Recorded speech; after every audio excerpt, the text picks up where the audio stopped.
Can we talk sugar? And here's the thing.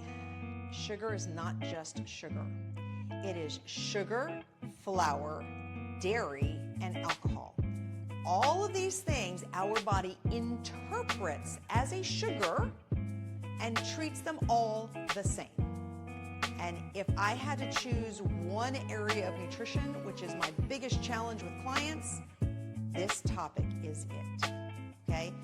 Most people eat too many sugars. Ideally, for every meal and snack, you should have 0 to 1 sugar.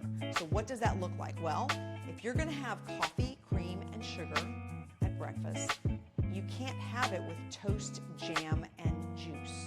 Too much sugar. Does that make sense? So maybe if you're going to have coffee, cream, and sugar, you decide, well, then I'll have eggs and avocado so I can balance it out. Then my sugar will be the cream and sugar, and then I will bring in protein and good quality fat. That is the key. It really is, if I had to say the biggest key for weight loss, this is it right now. Listen up.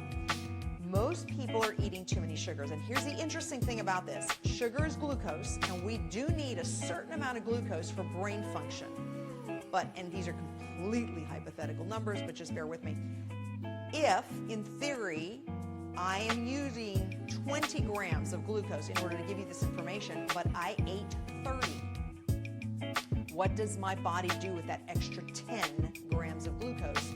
It stores it as body fat. And to take this even a step further, let's say that extra 10 grams of glucose came from crackers, and those crackers were fat-free.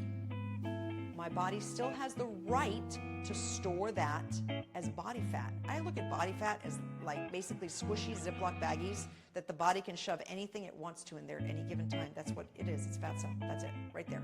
Okay, so the perfect way of doing this is to minimize those sugars. And here's the other interesting thing about it. Remember what I just said. Sugar, flour, dairy, and alcohol. Most of these things are processed or manufactured. Okay? So even though the cracker is organic, sprouted, multi-grain, if it's made with flour, guess what? It's going to be stored as body fat if it's not utilized for immediate energy. So what does that mean? Well, if I'm going to sit on the couch and eat crackers and cheese, and I'm not going anywhere, my body's going to store that as body fat. It doesn't need it for anything. On the other hand, if I'm going to go for a run or go work out, well, then my body will utilize those immediate calories for that activity. Good thing there, right?